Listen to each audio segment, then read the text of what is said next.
सभी मित्रों को गुड मॉर्निंग। आप सभी का अपने चैनल के ऊपर स्वागत है। हम बात कर रहे थे भारतीय न्याय सुरक्षा संहिता के ऊपर।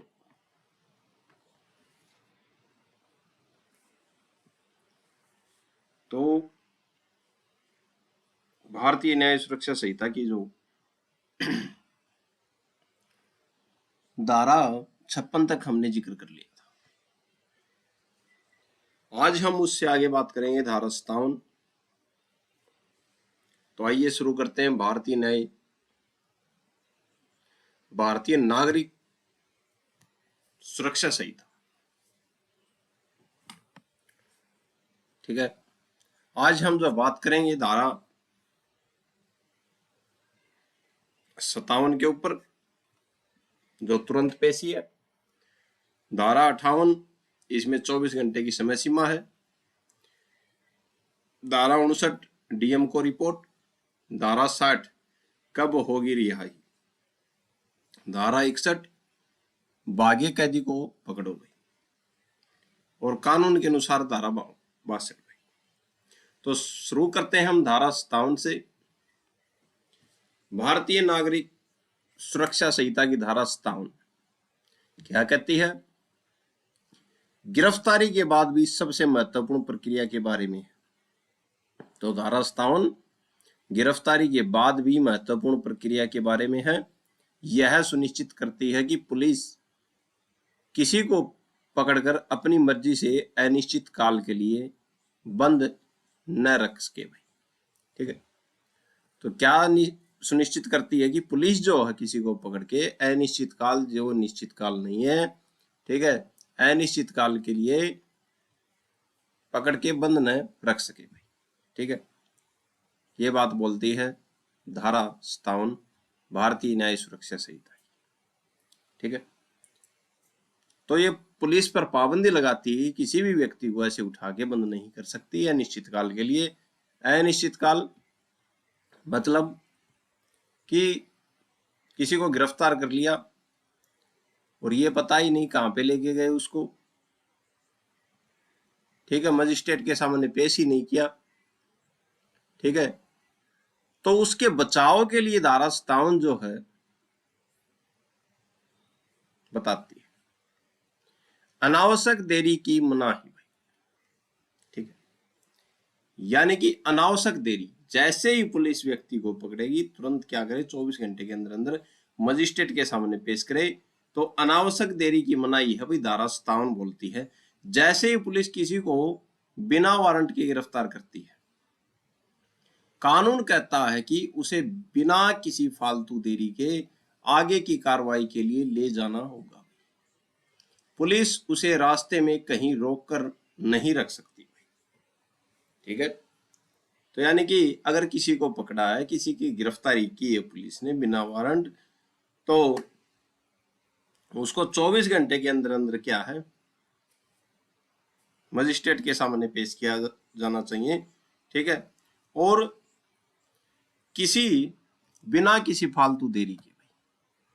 ठीक है, जो आने जाने का समय है वो तो बात अलग है, लेकिन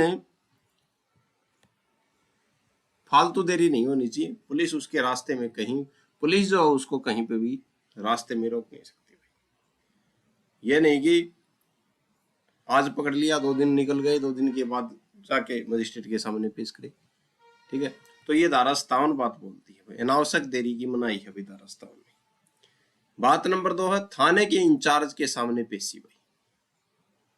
ठीक है, अगर गिरफ्तारी करने वाला पुलिस वाला थाने का इंचार्ज नहीं है, कल हमने देखा था कि कोई कांस्टेबल अगर जाता है किसी को गिरफ्तार करने, तो वो जो बारसाधक अधिकारी है उसका क्या दिखाएगा, उसको नोटिस दिखाएगा, गिरफ्तारी दिखाएगा किसको, जो आरोपी है उसको, कि इन आरोप के तहत में आपको गिरफ्तार किया जाता है।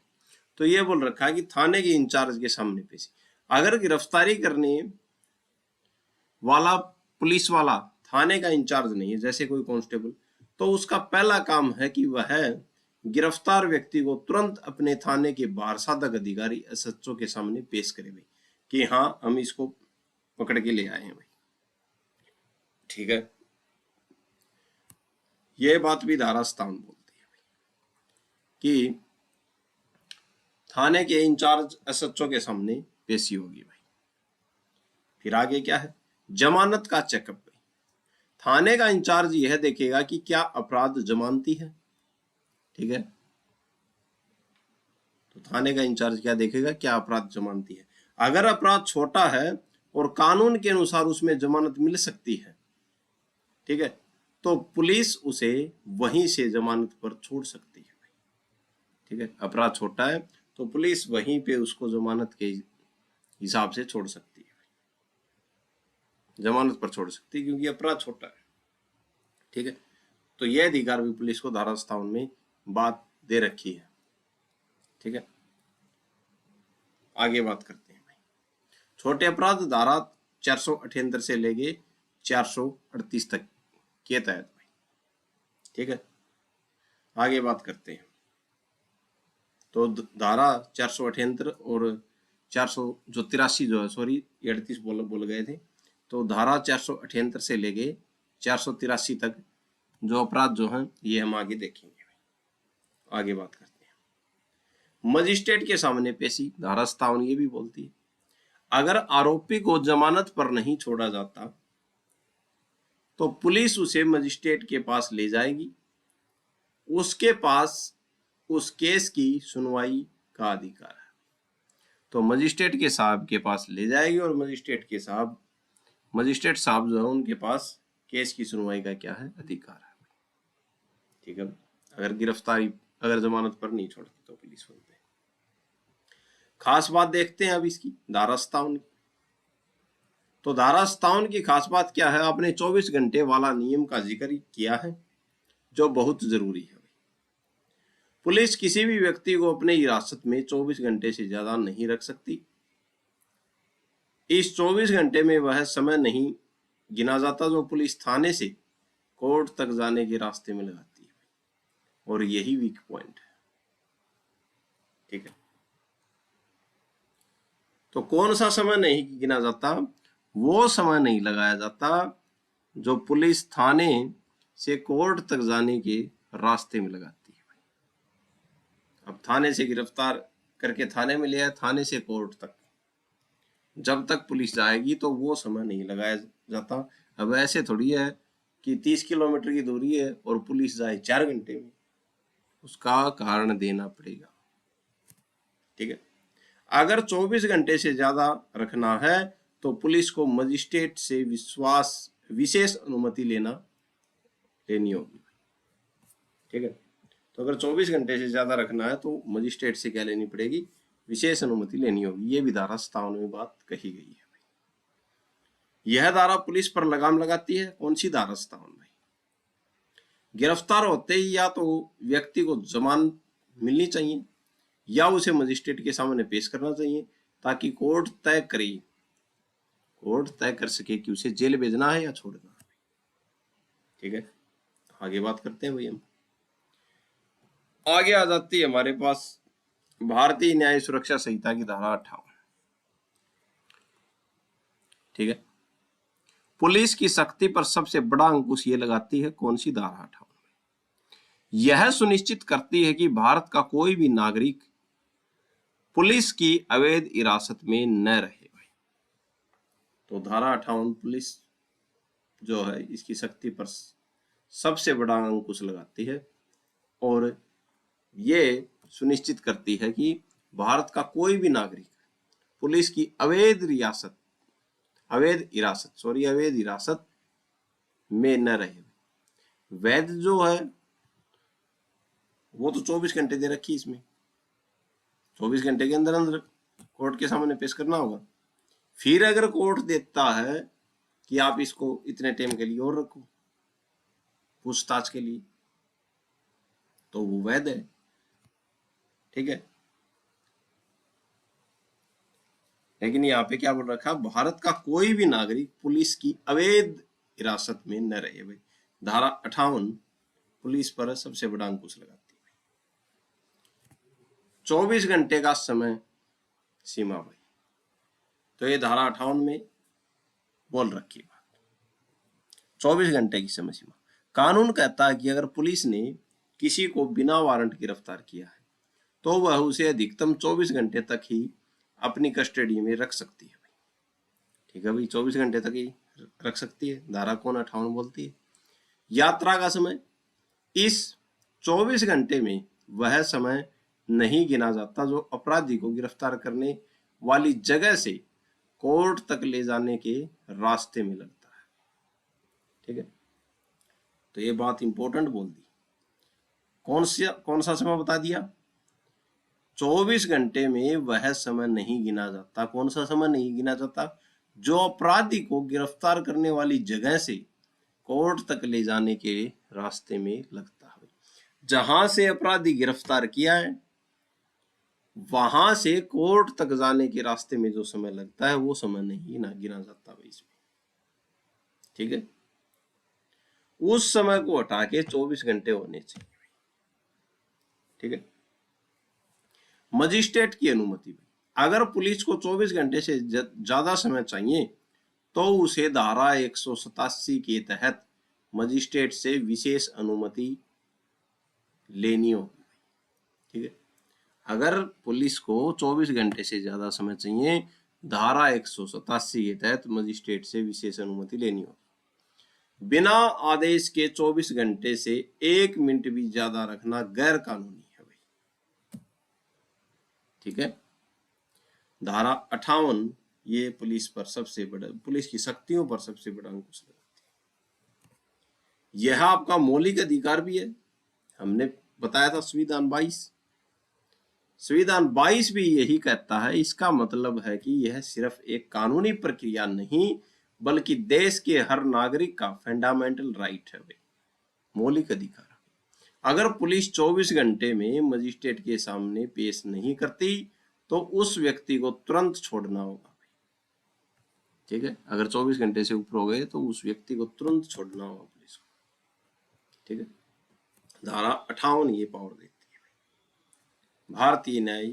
भारतीय नागरिक सुरक्षा संहिता की धारा 58। आगे बात करते हैं जरूरी अदालती फैसले। अब कुछ फैसले हैं इसमें जो 24 घंटे वाला मामला जो वो दे रखे। मनोज बनाम मध्य प्रदेश, कोर्ट ने कहा कि इस नियम का मकसद यह है कि कम से कम 24 घंटे के अंदर मजिस्ट्रेट को पता चल जाए कि पुलिस ने किसे और क्यों पकड़ा है।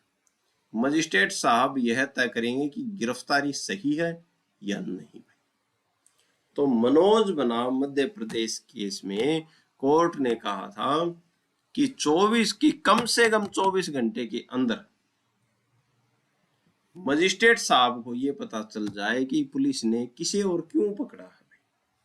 ठीक है भाई, मजिस्ट्रेट साहब यह तय करेंगे कि गिरफ्तारी सही है या गलत है। ठीक है भाई, मनोज बनाम मध्य प्रदेश कोर्ट में ये बात कही थी। मध्य प्रदेश के केस में ये बात कोर्ट ने कही थी। अगला केस था भीम सिंह बनाम जम्मू कश्मीर। यह बहुत मशहूर केस है। एक एमएलए को जानबूझकर गिरफ्तार करके विधानसभा जाने से रोका गया था। भीम सिंह बनाम जम्मू कश्मीर मामले में एक एमएलए को जानबूझकर गिरफ्तार करके विधानसभा जाने से रोका गया था। कोर्ट ने इसे संविधान का उल्लंघन माना और सरकार को आदेश दिया कि वह एमएलए को क्या दे, 50,000 रुपए का हर्जाना दे भाई। ठीक है, तो आपने जानबूझकर रोका है और किसका उल्लंघन हुआ है? संविधान का। तो इस सरकार को आदेश दिया था कोर्ट ने कि आप एमएलए को 50,000 रुपये हर्जाना दे। ठीक है, आगे है सीबीआई बनाम किशोर सिंह। यहां एक पुलिस अफसर ने आरोपी को 3 दिन तक लॉकअप में रखकर टॉर्चर किया। तो सीबीआई बनाम किशोर सिंह का मामला था। एक पुलिस अफसर ने एक व्यक्ति को गिरफ्तार किया और 3 दिन तक कहां पर रखा? लॉकर में, लॉकअप जो है उसमें ही रखा। लॉकर नहीं था, सॉरी, लॉकअप में रखा और वहां पे क्या किया? टॉर्चर किया। सुप्रीम कोर्ट ने कहा कि ऐसे पुलिस वालों को सजा मिलनी जरूरी है क्योंकि उन्होंने कानून का मजाक उड़ाया। ठीक है, तो इस मामले में सुप्रीम कोर्ट ने बात कही थी भाई। ठीक है,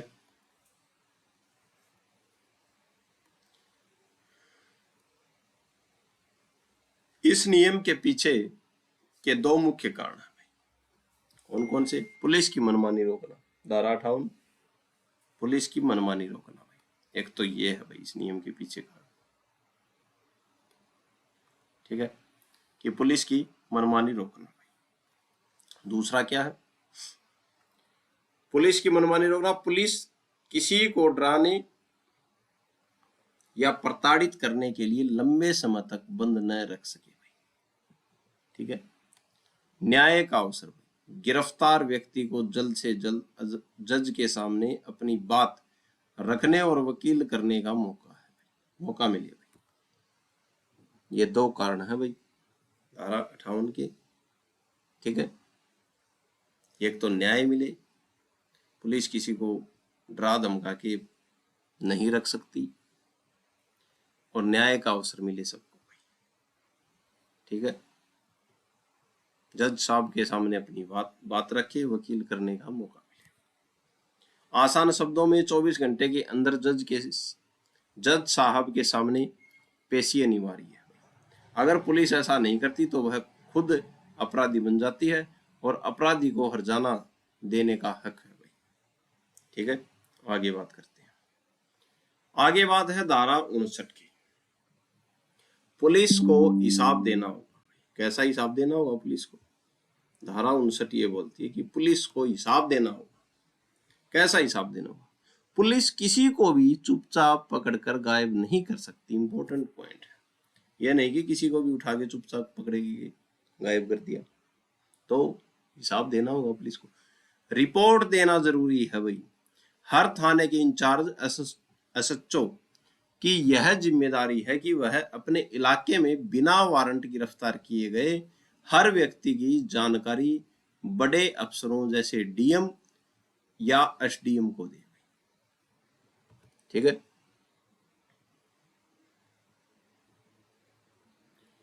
तो डीएम यानी कि डिस्ट्रिक्ट मजिस्ट्रेट, सब डिस्ट्रिक्ट मजिस्ट्रेट। ठीक है, तो पुलिस रिपोर्ट देना जरूरी है भाई। हर थाने के इंचार्ज जो होता है कि यह जिम्मेदारी है, और ये बात धारा 59 में लिखी हुई है, भारतीय नागरिक सुरक्षा संहिता की धारा 59 में, कि हर थाने के इंचार्ज की यह जिम्मेदारी है कि वह अपने इलाके में बिना वारंट गिरफ्तार किए गए हर व्यक्ति की जानकारी बड़े अधिकारी को दे भाई। ठीक है, चाहे जमानत हो गई हो, भले ही पुलिस ने आरोपी को जमानत पर छोड़ दिया हो, फिर भी उसकी रिपोर्ट ऊपर भेजनी होगी भाई कि हमने इस व्यक्ति को जमानत पे छोड़ा भाई। मकसद, ताकि बड़े अधिकारियों को पता रहे कि पुलिस अपनी शक्ति का गलत इस्तेमाल तो नहीं कर रही। ठीक है, तो बड़े अधिकारियों को ये पता रहे कि पुलिस जो है अपनी शक्ति का गलत इस्तेमाल तो नहीं कर रही। तो धारा 59 बोलती है कि बड़े अधिकारियों को पुलिस जो है जानकारी देगी कि हमने किस व्यक्ति को पकड़ा था, बिना वारंट गिरफ्तार किया था, और किसे हमने छोड़ा है, किसको जमानत दी है। ठीक है, ये धारा 59 बोलती है भारतीय नागरिक सुरक्षा संहिता की भाई। आगे बात है धारा 60। भारतीय नागरिक सुरक्षा संहिता की धारा 60 क्या बोलती है भाई? आरोपी को कब छोड़ा जाए भाई? ठीक है, तो आरोपी को कब छोड़ा जाएगा? एक बार अगर पुलिस ने किसी को गिरफ्तार कर लिया तो पुलिस अपनी मर्जी से उसे जा भाई तुझे छोड़ दिया नहीं कह सकती भाई। छोड़ने के सिर्फ 3 तरीके हैं। ठीक है, तो ऐसे नहीं कि किसी को पकड़ लिया और बोल दे जा भाई तुझे छोड़ दिया। 3 तरीके हैं छोड़ने के। धारा 60 बताती है कि आरोपी को कब छोड़ा जाएगा। पहला तरीका देखते हैं, आरोपी अपना पर्सनल बॉन्ड भरे भाई। ठीक है, पर्सनल यानी कि खुद का बॉन्ड भरे। आरोपी जमानत की प्रक्रिया पूरी करे। पॉइंट नंबर 2, मजिस्ट्रेट साहब खुद उसे छोड़ने का विशेष आदेश दे भाई। ठीक है, तो 3 पॉइंट है, 3 तरीकों से किसी व्यक्ति को गिरफ्तारी के बाद छोड़ा जाता है। एक तो आरोपी अपना पर्सनल बॉन्ड भरे, आरोपी जमानत की प्रक्रिया पूरी करे, ठीक है, और तीसरा है मजिस्ट्रेट साहब खुद उसे छोड़ने का विशेष आदेश दें, ठीक है। तो ये 3 तरीके से आरोपी को छोड़ा जा सकता है। सीधी बात, पुलिस को हर रिहाई का कानूनी रिकॉर्ड रखना पड़ता है। ये धारा 60 में बात कही गई है कि आरोपी को कैसे गिरफ्तारी के बाद कैसे छोड़ा जाता है। एक तो मजिस्ट्रेट साहब को छोड़ देते हैं, जमानत दे देते हैं, फिर एक जमानत प्रक्रिया पुलिस भी दे देती है, एक आरोपी अपना पर्सनल बॉन्ड कर सकता है, पर्सनल बॉन्ड जमानत के लिए दे देता है, ठीक है। आगे बात करते हैं, ये धारा 60 में बात बताई हुई है सभी। धारा 61 क्या बोलती है? अगर कैदी भाग जाए तो क्या होगा? अब गिरफ्तार कर लिया और लगा लो जमानत नहीं मिली और कैद में गया, तो धारा 61 भारतीय नागरिक सुरक्षा संहिता की धारा 61 बोलती है अगर कैदी भाग जाए, यानी कि कैद में और वो कैदी है, तो वो कैदी भाग जाए तो क्या होगा? यह धारा पुलिस और आम जनता को पीछा करने की पावर देती है भाई। इसमें पुलिस पीछा करेगी और आम जनता भी पीछा कर सकती है भाई, जो भागा उसका कहीं भी पकड़ सकते हैं भाई। अगर कोई व्यक्ति पुलिस की हिरासत से भाग जाता है या कोई उसे छुड़ा ले जाता है, इंपॉर्टेंट पॉइंट है, या तो वो खुद भागा है या कोई उसे छुड़ा ले जाता है, तो पुलिस उसका पीछा करके पूरे भारत में कहीं भी उसे दोबारा गिरफ्तार कर सकती है भाई, ठीक है। पूरे भारत में कहीं भी उसे दोबारा गिरफ्तार कर सकती है। आम आदमी की पावर, क्या आम आदमी भी उसको पकड़ सकता है? केवल पुलिस ही नहीं, जिस व्यक्ति की कस्टडी से वह भागा है, चाहे वह आम आदमी ही क्यों न हो, वह भी उसका पीछा कर सकता है, ठीक है। लिमिट क्या है? यह पावर सिर्फ भारत की सीमा के अंदर ही काम करेगी, यह नहीं कि भारत के बाहर जाके कहीं पे भी पकड़ ले, तो भारत की सीमा के अंदर ही क्या करेगी, ये काम करेगी। धारा 61 ये बात बोलती है भारतीय नागरिक सुरक्षा संहिता की। धारा 62 आ जाती है भारतीय नागरिक सुरक्षा संहिता की। धारा 62 क्या कहती है? कानून के बाहर कुछ नहीं। यह एक छोटी लेकिन सबसे ताकतवर धारा है भाई। यह साफ कहती है नियम ही सर्वोपरि है भाई, ठीक है। कोई भी व्यक्ति सिर्फ और सिर्फ भारतीय नागरिक सुरक्षा संहिता या उस समय लागू किसी अन्य कानून जैसे यूपा या एनडीपीएस के नियमों के अनुसार ही होगा भाई, ठीक है। यानी कि नियम ही सर्वोपरि है, ये बात धारा 62 कहती है। अगर पुलिस नियम तोड़कर गिरफ्तारी करती है तो वह गिरफ्तारी अवैध मानी जाएगी भाई, ये बात धारा 62 कहती है भाई। तो नियम ही क्या है? सर्वोपरि है, नियमों के हिसाब से चलना होगा। भारतीय नागरिक सुरक्षा संहिता की धारा 62 ये बात बोलती है। आगे बात करते हैं, अब निष्कर्ष है। धारा 59 बोलती है पुलिस को अपनी हर गिरफ्तारी की जानकारी डीएम को देनी होगी भाई। धारा 60 बोलती है बिना कागजी कार्रवाई और कानूनी प्रक्रिया जमानत या बॉन्ड के कोई नहीं छूटेगा भाई, या तो बॉन्ड देना होगा या जमानत देनी होगी। धारा 61 भागा हुआ मुजरिम पूरे भारत में कहीं भी दबोचा जा सकता है। धारा 62 गिरफ्तारी का हर कदम कानून की किताब के हिसाब से होना चाहिए, ठीक है। नियम ही सर्वोपरि, ये धारा 62 बोलती है।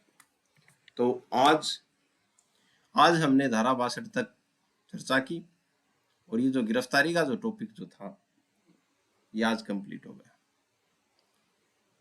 तो आशा है आपको समझ में आया होगा। छोटे छोटे पॉइंट थे और इम्पोर्टेंट पॉइंट थे सभी, कहीं ना कहीं आपका इनसे तालमेल बनेगा। और आज के लिए इतना ही। चैनल को ज़्यादा से ज़्यादा अपने साथियों तक पहुंचाने की कोशिश करें। धन्यवाद, धन्यवाद।